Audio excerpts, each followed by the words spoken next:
views and opinions expressed in this program are those of the participants and do not necessarily reflect the views of BronxNet or the program underwriters. Hello, everyone, and welcome to Open, the one and only show that opens the Bronx and the rest of the world right to you. I'm your host, Darren Hyman. Today, we're going to update you on what's happening in and around our borough. Coming up on today's show, Take Care New York 2020 compiles its second edition, providing a comprehensive blueprint to improve New Yorkers' health. We'll discuss the study's 25 key indicators that impact people's well-being. And have you ever thought about owning your own business? Well, we're going to tell you about a program that's going to help entrepreneurs get the much-needed resources necessary to create and improve their businesses. Plus, the City Council has a new speaker, Corey Johnson, taking the position left by Melissa Mark Viverito. She served the council from 2006 to 2017, 3 years as the House Speaker, but we asked the question, what does it mean for New York City? Our political expert, Lee Bynes, will be in to discuss the impact of the new leadership in the council, as well as President Trump's health. And finally, the Harlem School for the Arts presents their newest art exhibit titled Translating Colors, featuring the work of 4 artists. We'll explain to you what that's all about. Stay tuned because all this and much more is heading your way, because right now we're officially open.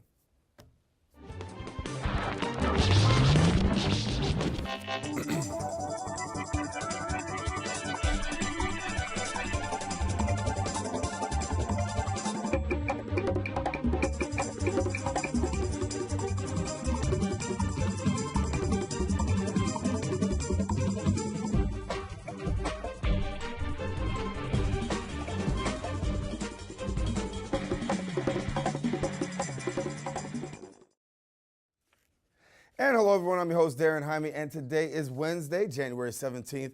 Of course, you're watching Open, a live program bringing the Bronx and New York City straight to you, and we want to encourage you to stay connected to us. And how you can do that? Well, you can find out more about us on Twitter at BronxNet TV and Facebook at Open BronxNet Television. Well, a lot has been going on during this busy week, and we'll catch you up right now with some Bronx updates.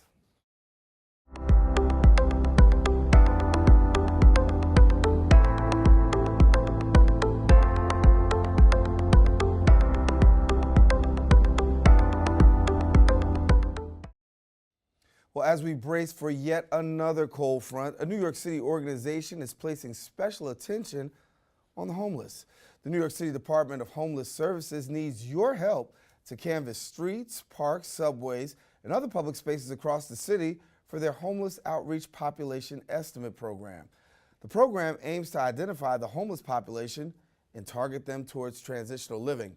Now, as of November 2017, there are roughly 63,000 homeless people living in New York City, including 16,000 families with nearly 24,000 children living without a home and sleeping each night in New York City municipal shelters. Well, to learn more about the initiative, we encourage you to visit nyc.gov/hope or call 311.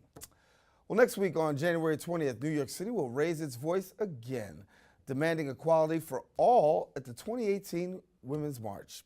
Now, women will gather at 72nd Street and Central Park West from 11 to 3. Among the topics the speakers will address, basic rights for women, immigrants, the LGBTQ community, as well as people with disabilities, religious diversity, and people of color. Now, if you want more information, we encourage you to visit the womensmarchalliance.org, and there you'll get caught up to speed. Well, statistics show every day 7 people die across America in home fires due to the lack of working smoke alarms. The American Red Cross is raising its voice and stepping up, looking to save the lives with the creation of what they call a campaign called the Sound the Alarm.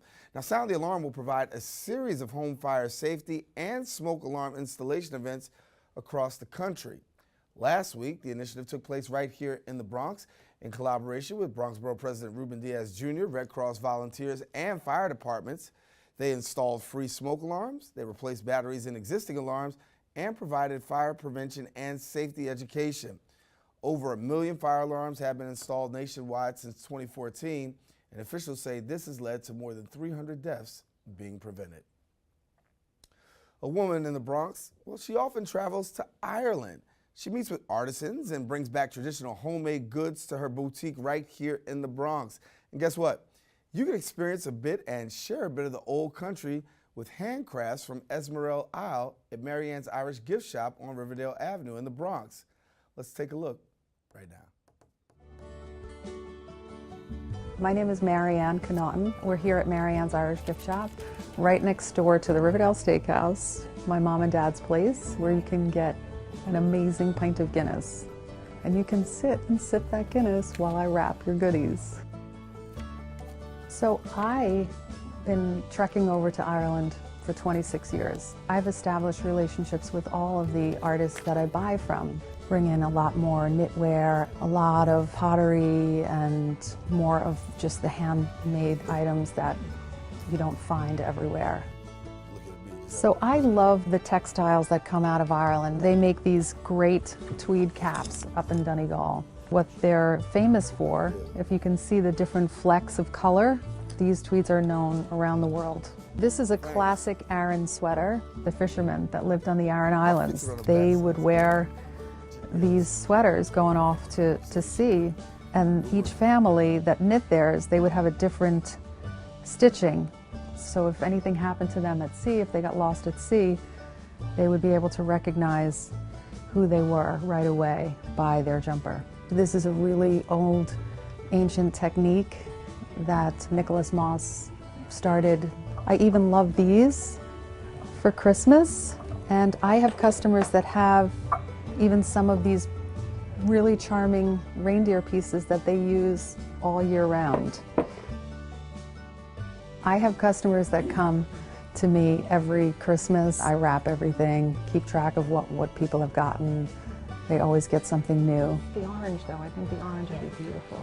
I just love it here. Everything is imported from Ireland. You can't find this stuff anywhere else. I got a hand-printed like silk scarf, a bangle with the Celtic knot, and also a beautiful handmade, hand-painted bowl that has like copper on the outside. Gorgeous. Well, I found 2 fisherman knit sweaters, which were traditional Irish sweaters, handmade, one for my new godson, so this is 18-month size, and one for his father. I think they'll look very handsome, don't you? They're going under the Christmas tree. I sell to everybody. You don't have to be Irish to come in here. You just have to love unique and special items. So whether it be $20 or $200, you know, you're going to get a handmade piece from Ireland. Well, Bill, I want to make a correction. It is Emerald Isle, and I apologize for that. Listen, coming up after the break, we talk business too, but from the perspective of entrepreneurship. Stay with us. We're coming right back right after this. Patriotism. It inspires passionate debate. It's worn like a badge of honor with good reason, because it means love and devotion for one's country. But what really makes up this country of ours? It's the people. To love America is to love all Americans. This year, patriotism shouldn't just be about pride of country. It should be about love. Love beyond age, sexuality, disability, race, religion, and other labels. Because love has no labels.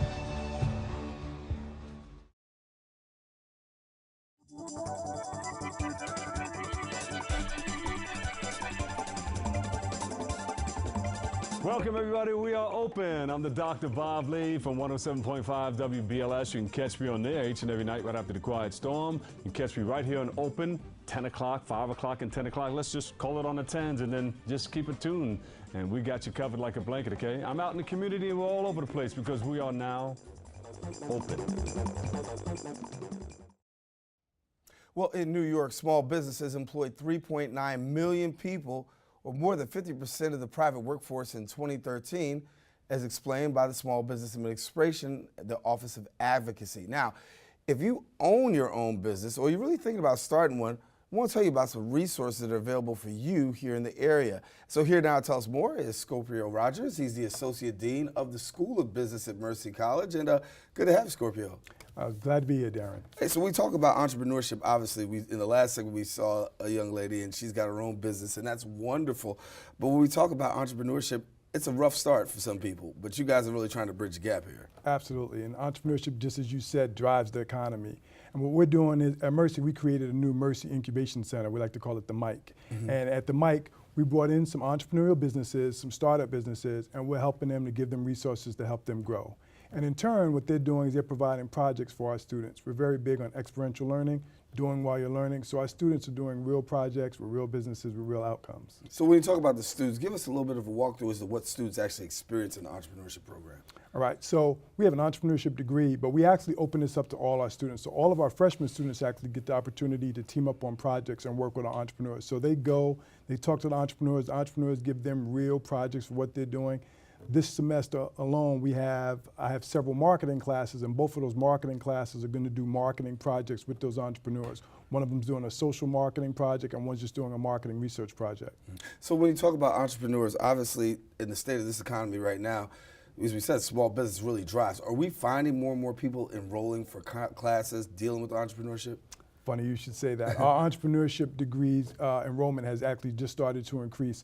People realize when we went to school, our parents would say, go to school to get a good job. But people are realizing that those good jobs aren't there anymore. So now people are going to school to create their own jobs. And so you have the opportunity to do that. So people who have a part of the Mercy Incubation Center, they come in, they take part in this. What's the feedback that you've been getting from people?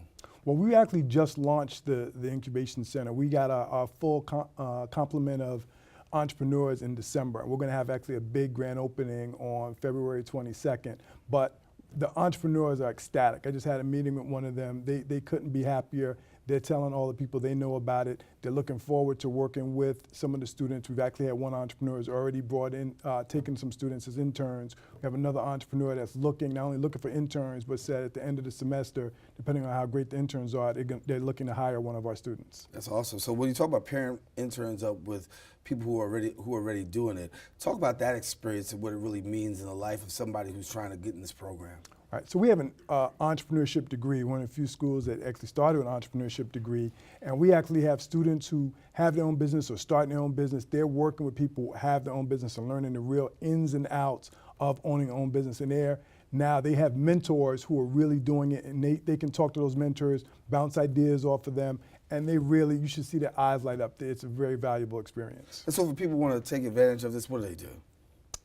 One, reach out to Mercy, call me, Scorpio Rogers. I'm easy to reach, 718-678-8462, and I can talk about it. Right now, we're at a full complement of entrepreneurs, but we're looking to have networking events. So we want people to come in and networking events. We're going to be looking for our next set of entrepreneurs. Come and talk to us, network with entrepreneurs, buy some of their products and services, and maybe we'll bring them in. So give me an idea as to who would be the ideal person who wants to come for an entrepreneurship program, because people say, I don't know if I have the right skill set, whatever.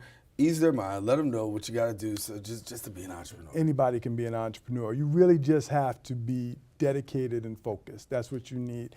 And actually take learning and take coaching, because it's not easy. It's just like any other job, but it's harder because it's your baby and you have to work with it.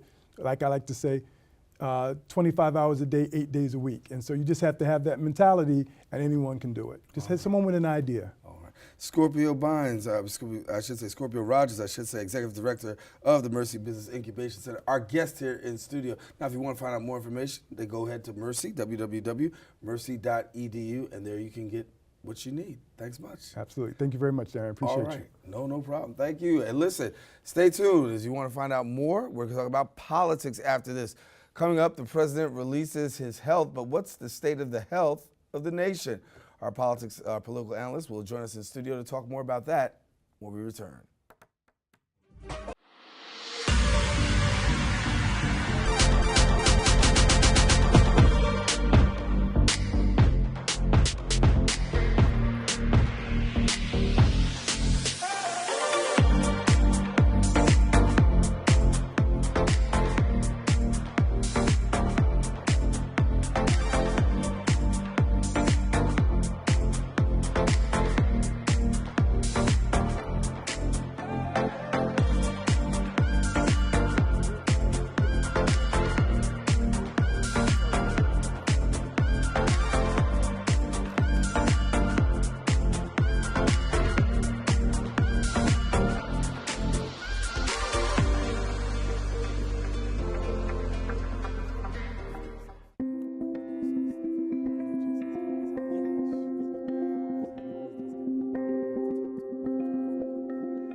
Yesterday, President Donald Trump released the state of his health in a press conference to the White House.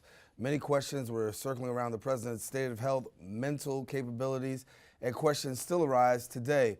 Also, the president's still in trouble over the comments made about Haiti, Africa, and other nations, using the S word, much to the chagrin of many on Washington's Capitol Hill. Joining us now in studio, our political analyst Lee Bynes, who brings us the latest coming out of Washington, D.C. And of course, Lee, good to have you back. Good to be back. So let's talk about this and break this down. I mean, everybody on TV yesterday, and even us right now, are breaking down the state of President Trump's press conference. Now, we'll say the White House releasing this information about the president's health. Unprecedented, given the fact that we've never seen a doctor really come and have to give the full state of a president's health. What does that mean about the state of our country? Well, you know what, they gave him an excellent rating, you know, supposedly no matter, you know, irregardless of the fact that he's overeating, he's eating really, really poor foods when he does. The fact that he has a lousy exercise regimen, you know, he's 6'3" or so they say, 240 some odd pounds. This is not what a doctor would call a person in good health. He's on taking medications for, I believe, high cholesterol. Whether or not the guy is going to, you know, drop dead today or tomorrow, it may not happen. But the way the man is living his life doesn't necessarily bode well for a healthy lifestyle. But I guess the bottom line is, when you really look at the whole thing, this is what an average American has. You know, you have your health. You got some things that are good, some things that are bad. I know people were looking about the mental capabilities of the president, but overall, something I think many people didn't even want to really hear. Well, you know what? The president has a way of making sure that he gets his message out no matter what. And if there's any negatives, he generally finds a way to counter them with over-the-top reviews of whatever is going on, either in his personal life, his medical life, or his political life. So to be able for it was important for him, just like last week when he had to come out and give a big press conference. He gave access to the press for over 55 minutes so that he could show the world that, yes, I am sane. Yes, I am a great negotiator. And then, you know, several days later, we found out that he wasn't as stable as he had made out to be, considering the fact that he found himself in an S-hole over this S-hole issue. And that's not going away. And a lot of these things that he's putting out there in front of the public is just generally just to deflect from what other issues that are going on, specifically the Mueller investigation. And let's talk about this. We know Steve Bannon has been summoned by Robert Mueller's with the investigation into Robert Mueller. But I want to go a little bit further about these comments, because we're still talking about them today. Senator Cory Booker out of New Jersey, very, you know, very much. Oh, yeah, he laid into the director of Homeland Security yesterday and let her know that she was actually complicit in Donald Trump's activities by going along with the rest of the folks in the room, indicating that, no, we never heard him say anything like that. And, you know, when the president speaks, most people are listening. When the president is using language of that type, most people get it. So I think that issue is going to affect the DACA negotiations. It's going to affect the comprehensive negotiations that need to go on with regards to immigration. And because of those issues, that could actually shut down the government, and both Republicans and Democrats, neither one of them want that to happen. It actually could happen because the Democrats are doubling down. They're saying, look, this is what we want. We want to save the DACA people no matter what. The Republicans are saying we want money for the wall. So in my estimation, this comes down to a battle of the bases. Trump and the GOP is gambling that there's enough energy on their side to be able to say that if the government shuts down, it'll be because of the Democrats. The Democrats, on the other hand, has a strong argument because they have to face their constituents. Their constituents do not want to spend one nickel on the wall. They promised their constituents that, and they're sticking to it. So if the Democrats, the stronger hand that the Democrats have to play is because of the fact that the Republicans control the House, the Senate, and the White House. So if something fails, if something doesn't get done, if the the government shuts down on the 20th, which just happens to be the anniversary of Donald Trump being inaugurated, it's going to be pretty much bad news for them, because if any negotiating needs to be done, because they are in control, if anybody's going to come over to this side, they're going to have to be the ones to move to the left, not the left moving to the right. So when we talk about the relationship and the state of the health of America, given the fact we talked about the president's health, let's talk about the health of our country in the eyes of other people. How is this, with this latest comment that's come out of Washington, D.C. from the president, how are we being viewed internationally in terms of international relations? Because you have some people who say that, you know, President Trump gets away with saying this because America is a free country and the ramifications will be few for America. But on the other side, you've got people on the other side of the world who are saying America is going to pay a heavy price for the comments that are being made. Well, right now, many of the African nations that felt insulted by these remarks, as well as Haiti, has called in ambassadors to their countries, and they're forcing them to give an explanation. You know, despite all of the S-hole, S-house, whatever word was used to describe Haiti and African nations, those countries work very, very closely with the United States. They're not as beat up and torn down as they've been made out to be. Secondly, they, without the United States having good relations with them in terms of security, fighting terrorism, putting down groups like Boko Haram and the rest, Al-Qaeda networks that have been working viciously in Northern Africa, this is no time to cause a major brouhaha with them. Not only that, from my perspective, Donald Trump, in the way that he's been conducting himself, is really damaging America's brand. I mean, when you look at the Statue of Liberty, bring us you're weak, you're tired, and helpless, et cetera, those words were, and I wrote about this passionately, quite frankly, this week, is that those words set the tone for who America is and what we stand for.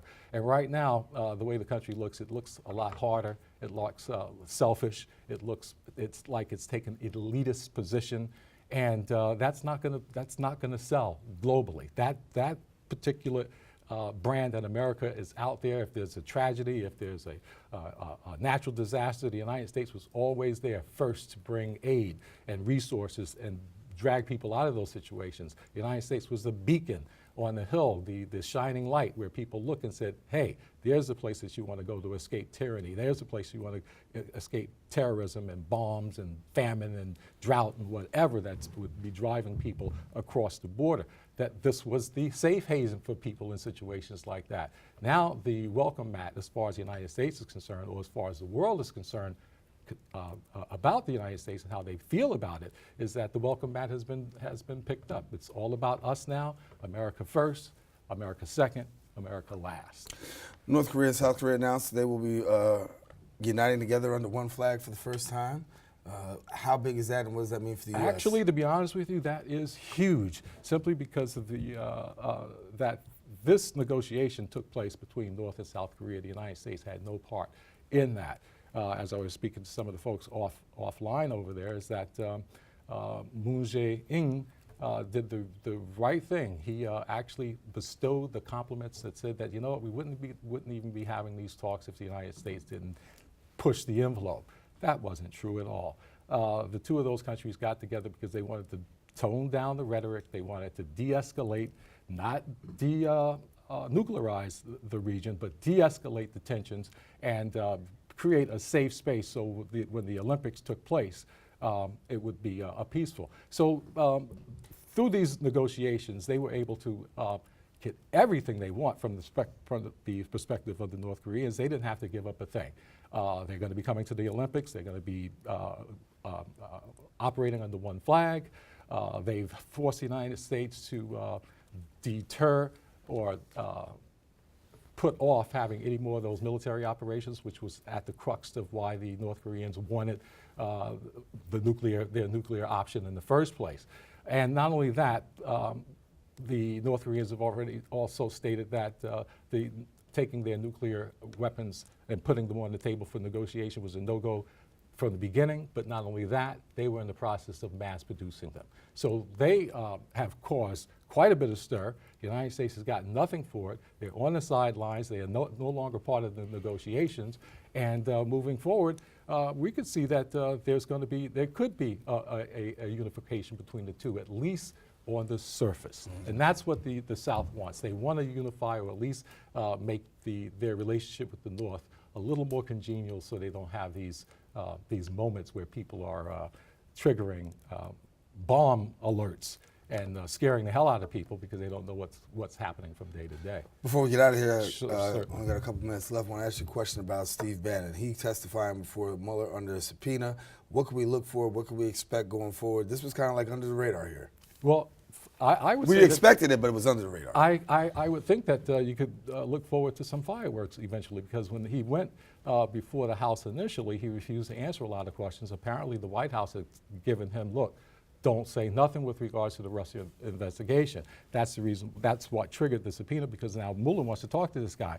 The book, the statements that he made in Michael Wolff's book, Fire and Fury, was extremely inflammatory. He actually called the president out as being a treasonous event. He actually stated or gave information to the effect that the president definitely did have a meeting with these individuals in Trump Tower on the 25th floor in a conference room. And if that did happen, then he's saying that the whole event was unpatriotic. Now, if he said those things in the book, you could damn well bet that Mueller's going to want him to expand on those statements and comments in a forum where he's actually going to be under oath when he gives that testimony.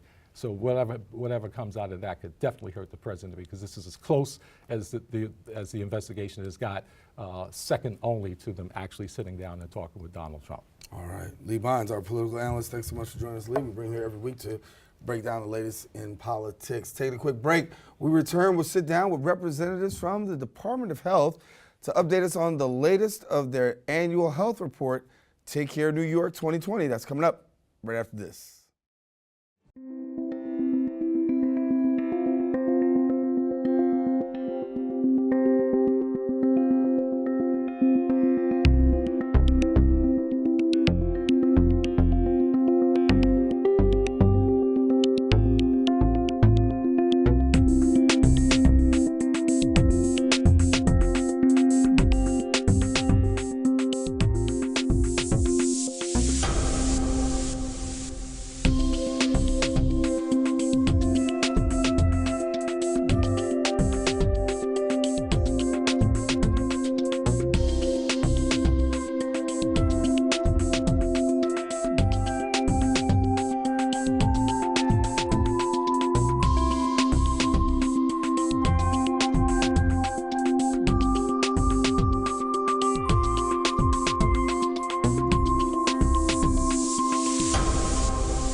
For all the papas out there, let's stop what we're doing and take a moment.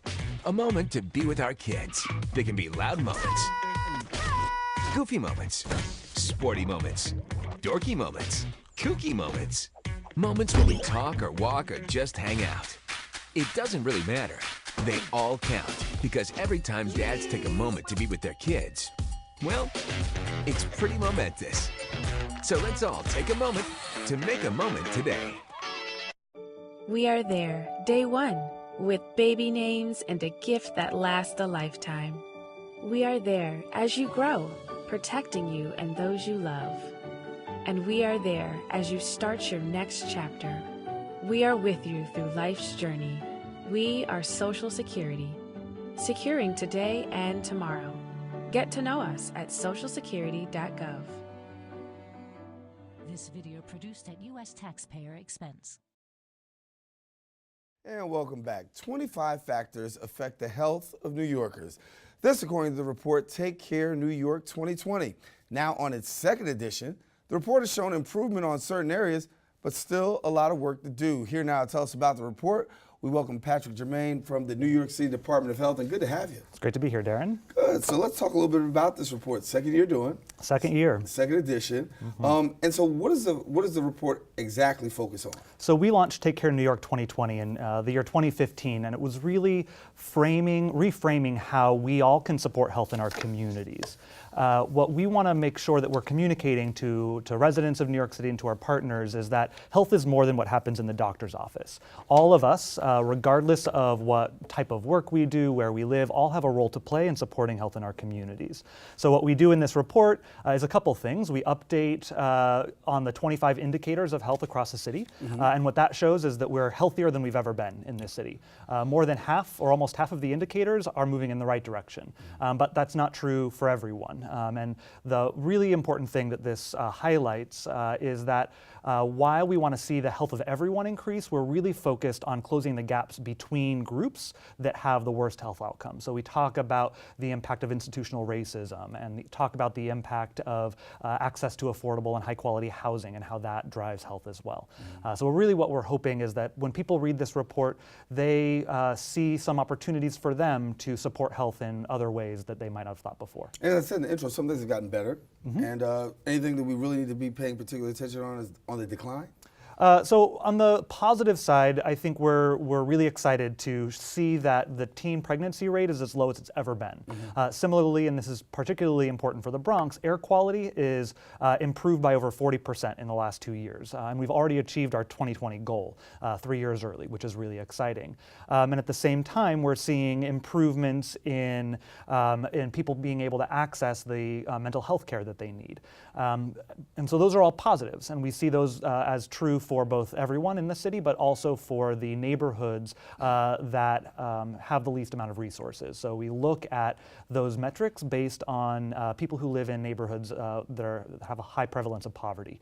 On the negative side, we are seeing, as everyone who watches the news is aware, that the opioid epidemic is having a really terrible impact in our communities and in many of the families that we live around.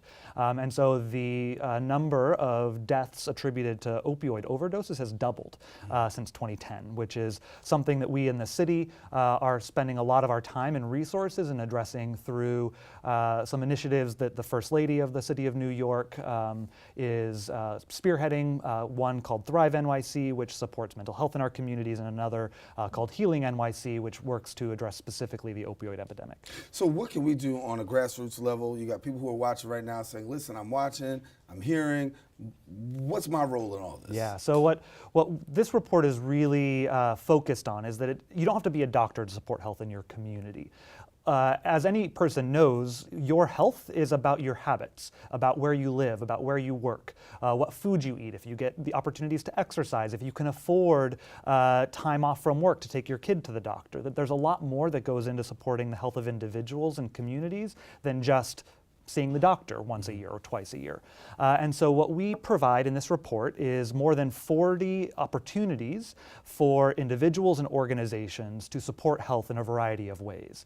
And this report is categorized in 4 broad domains: how you can support healthy childhoods, how you can support healthy neighborhoods, how you can support healthy living for people around you, and how you can support access to high quality care.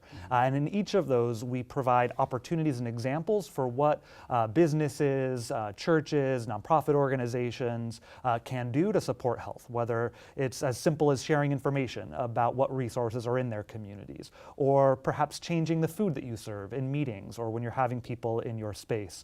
If you're an employer, how you can provide benefits like paid family leave, or understanding your role to hire locally and how that can have a positive impact on the health and well-being of your community. So for us in the Bronx, we talked a little bit about how the air quality has improved. We know that the Bronx, when it comes to us being about the unhealthiest county in the state of New York, number 62, we know the campaign about that.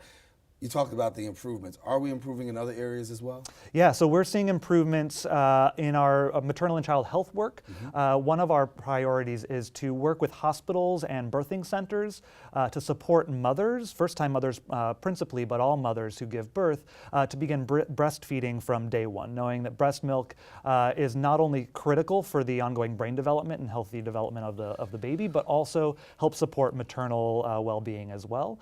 So we have an initiative that we're working on with our hospital partners called Baby-Friendly Hospitals, where we want to see more and more babies every year born in facilities that have achieved that designation, that are providing the information and support to moms so that they have the support they need to begin breastfeeding from day one and then continuing when they go home.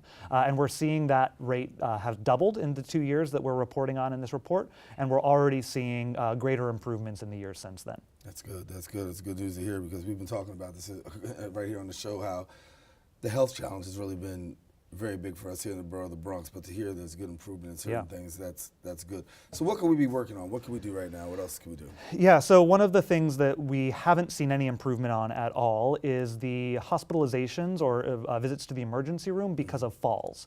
And falls happen primarily amongst older adults because of a couple reasons. One, being able to take medication, and two, that they have a housing environment that is risk-free. And so on our website, we have resources about how building owners, landlords, and residents can change their living facility to be one that helps prevent falls amongst older adults. Some other things that we want to really focus on is for any person who drives, particularly business owners that have trucks driving around the city a lot, that they can upgrade their engines to be less polluting. So there is a program that we highlight in this report that's run out of the New York City Department of Transportation called the Hunts Point Clean Trucks Program, which provides incentives to truck drivers that go to the Hunts Point market, of which there are over 10,000 trips, truck trips a day in Hunts Point section, to upgrade their trucks so that they are emitting sort of less toxic air into our streets and communities, which is good for everyone. No one wants to breathe bad air, but particularly important for children with asthma and other people with breathing difficulties in those communities. So really there are opportunities in here for everyone, regardless of what type of job you have or where you live or where you work, to support health in different ways. A couple quick things before I get ahead. Number one, how does this drive policy? Given the fact that you've got all this data, all this information, is there a policy step, an initiative that now I've got this, now we're going to chase after policy? Yeah, so there's a lot of reasons how a policy that's not about healthcare can impact health of our communities. When we think about criminal justice reform, when we think about how businesses spend their money, when we think about education and employment policy, all of those things help support health in different ways. So for example, just this past month, or in this month that we're in, New York State is implementing the nation's most progressive paid family leave law in the country. And so we are seeing the access to, for parents to be able to take time off to take care of their kids and other family members, supports not just their family stability, but the health and well-being of the family unit overall. And so the ideas that are discussed in this report can help people from all types of sectors, whether that's in education, healthcare, employment, workforce development. There's all of us have a role to play in supporting health. Okay. So for people who want to get a copy of the report, how do they go about that? Yeah, so on our website, nyc.gov/health, you type in TCNY 2020, you'll see this report.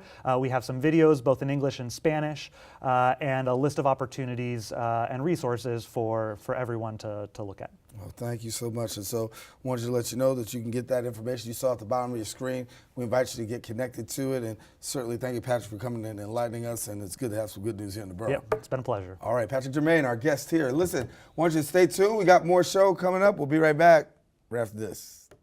Thank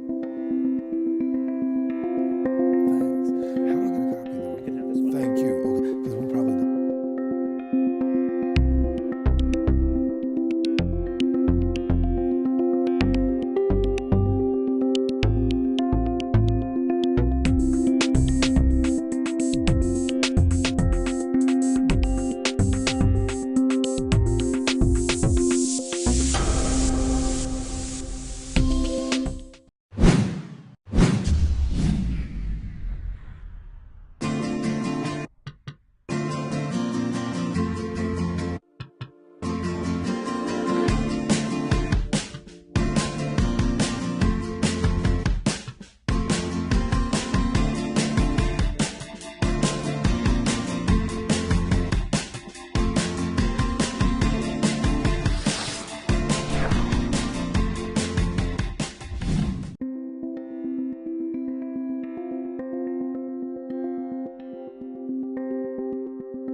And we are back. The Harlem School of the Arts started this year with their latest exhibition titled Translating Colors. And joining us now to discuss the exhibit is Adrienne Elise Tarver, Director of Art and Design at the Harlem School of the Arts, and we welcome you.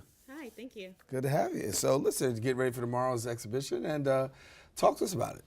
Yeah, so we have an exhibition, Color Codes, Translating Colors, with 4 artists who are looking at color in various ways. One of the ways, you know, especially in current political situations, we're thinking about color, skin color. So a couple artists looking at how we perceive color, how we attach value to color via skin color.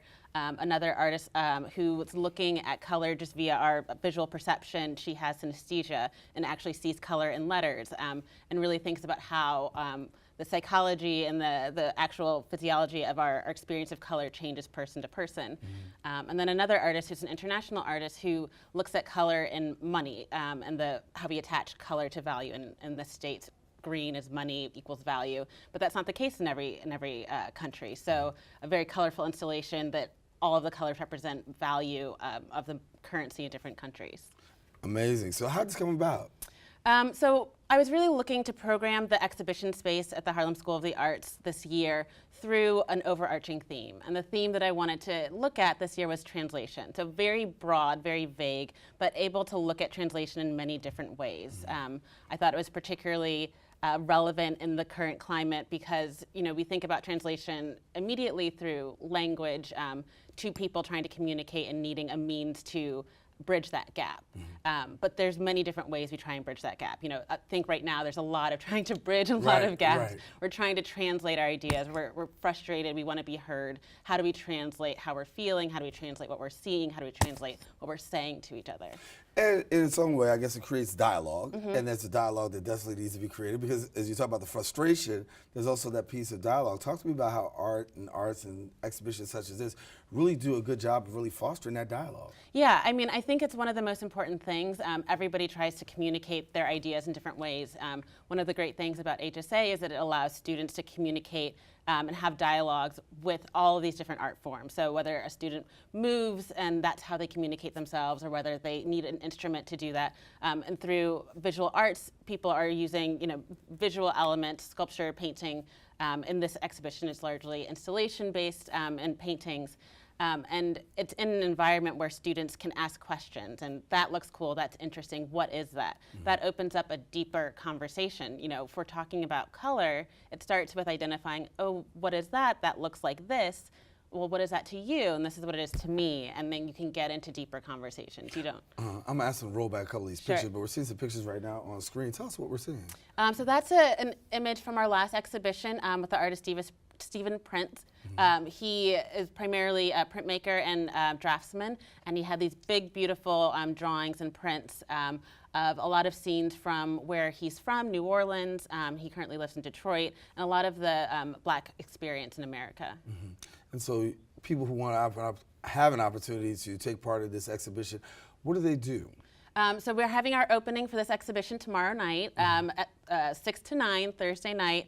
There's light refreshments. All of the artists will be there. And then we also have an artist talk on Saturday at 5 o'clock at the school. And so the artists, talk about where you get them from. You know, I'm a practicing artist myself, so I have a large community of artists that I interact with all the time. The artists in this exhibition I've met through various ways throughout the years. Most of them are New York-based artists.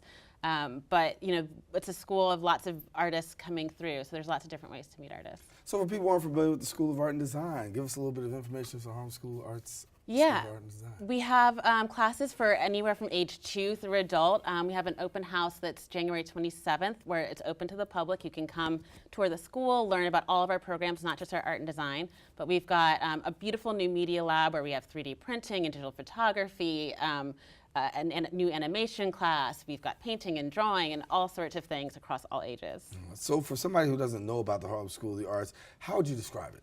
A community, a really warm, colorful, exciting community. You walk in the door, especially on a Saturday, and there's people singing, and there's art, and there's students in tutus running around, and it's just a really vibrant, exciting place to be. It's a great place to experience any of the art forms. And we know, I mean, nowadays you talk about budget, now it's the budget season politically, and we'll be fighting to get a city budget, state budget, but when it comes to budget, many times arts, music, entertainment are some of those first things on the chopping block. What would you say to people who think that arts and music and stuff and arts and culture is dispensable?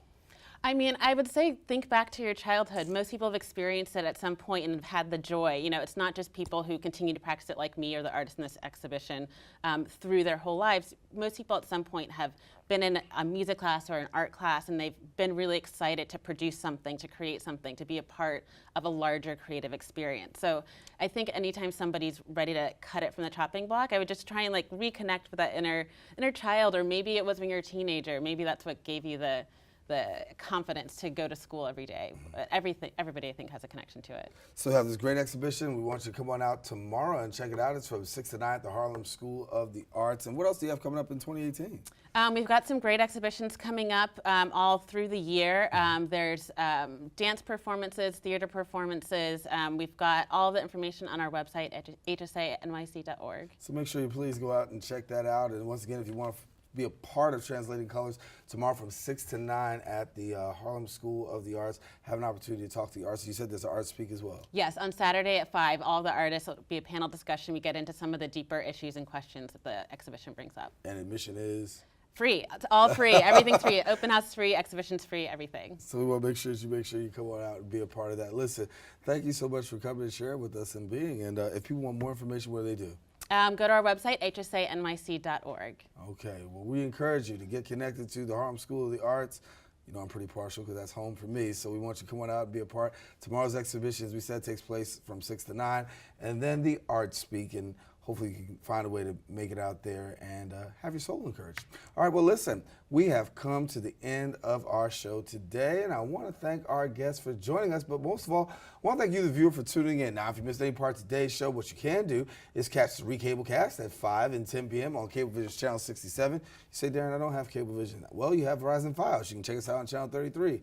Don't have that? Well, guess what? You can go and catch us on the web at bronxnet.org. Several ways you can stay connected to us. We want to stay connected to you. Make sure that you keep your heart, your mind, and most of all, this channel wide open. Darren Jaime saying take care and God bless.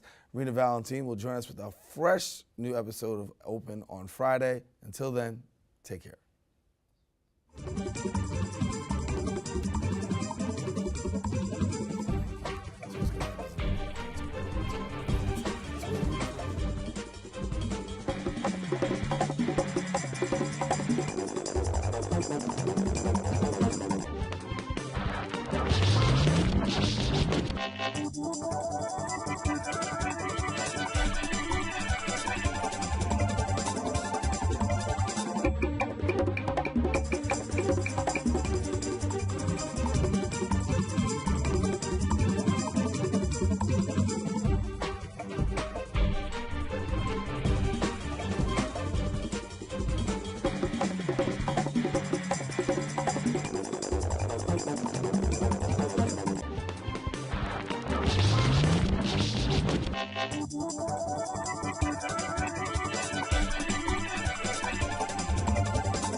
Well, I got this as a paid internship. Spending my time here, I really enjoyed the people that work here. I enjoy what goes on behind the scenes.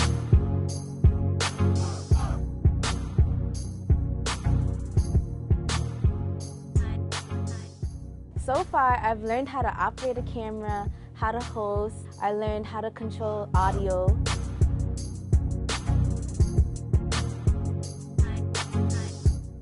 My first time hosting was really nerve-wracking, but I really enjoyed it because it was a new experience.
It's a benefit concert to commemorate the birthday anniversary of Beethoven and to raise funds for a music conservatory about 1,600 miles away and in one time zone ahead of us. I loved it. It was wonderful.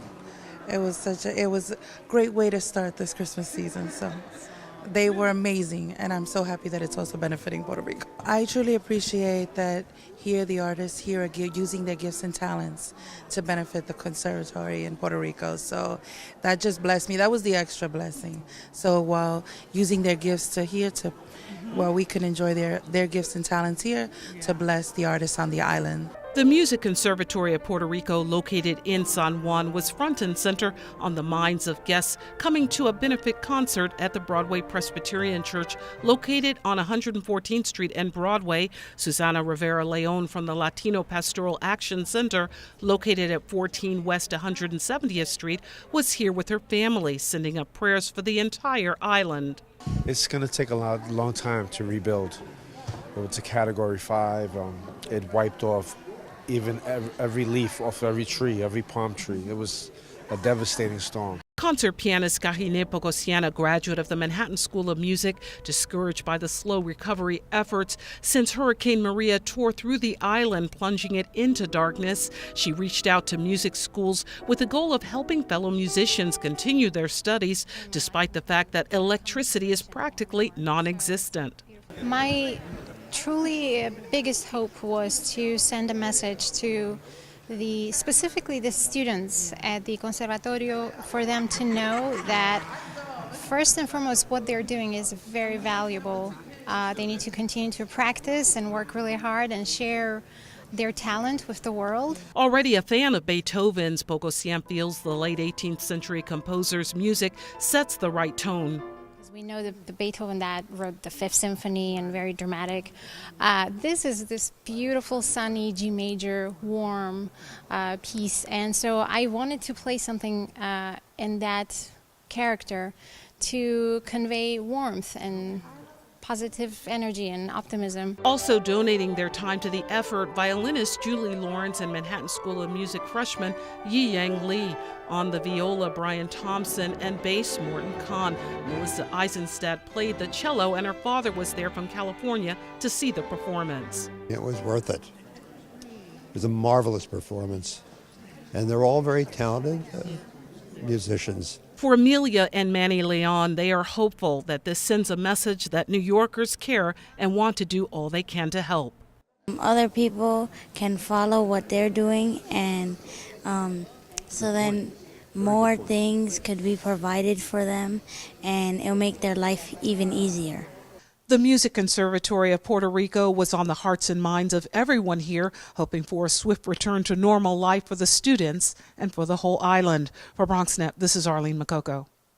Worshippers at Trinity Baptist Church joined Bronxborough President Ruben Diaz Jr. for a ceremony commemorating the life and legacy of Dr. Martin Luther King Jr., with leaders this year leveling the harshest criticism yet against the White House and president, who in recent days reportedly denigrated several African nations, Haiti and El Salvador, during an immigration meeting. It's more difficult because you're trying to encourage people in spite of all of the bad news and the wrong that's coming out of D.C. and the seamless hopelessness of what do we do about it. But you have to fall back on your faith and trust in God that it won't last always. Diaz Jr. echoed that criticism and pointed to other evidence, like the recent race-based H&M campaign, the federal response to Puerto Rico, and other events locally, all detailing an erosion to what King fought so hard for. It's not to say that we haven't made gains, but what we do here today is celebrate the life, number one. Number two is to reaffirm our commitment and our resolve so that we can continue forward to make sure that we do the best that we can to realize Dr. King's dream. In his message entitled When the Eagle Stirs the Nest, Reverend David L. Kelly warned listeners the time to rest is over and the time to mobilize and get involved has come to defend the costly gains won during the civil rights era. I think today was very empowering, to see people come together and see the message that Dr. King was showing us. and to show that the political figures can come together and show us that they're doing something towards that, and it's very great. State and local leaders were there to participate, and recognized in the audience former Bronx Borough President Fernando Ferrer. But I was looking at Pastor Tyler Lloyd and thinking of her father, with whom I worked to bring this celebration here to Trinity, because one, it should be in a Baptist church. The great gift that the Tyler Lloyds, father and daughter, both pastors of this church, have given to the people of the Bronx, I'm always grateful of it, and this is always a moving ceremony. The call is to do more, to get involved on a grassroots level. That's the way we can remember Dr. King. For BronxNet, this is Arlene Makoko.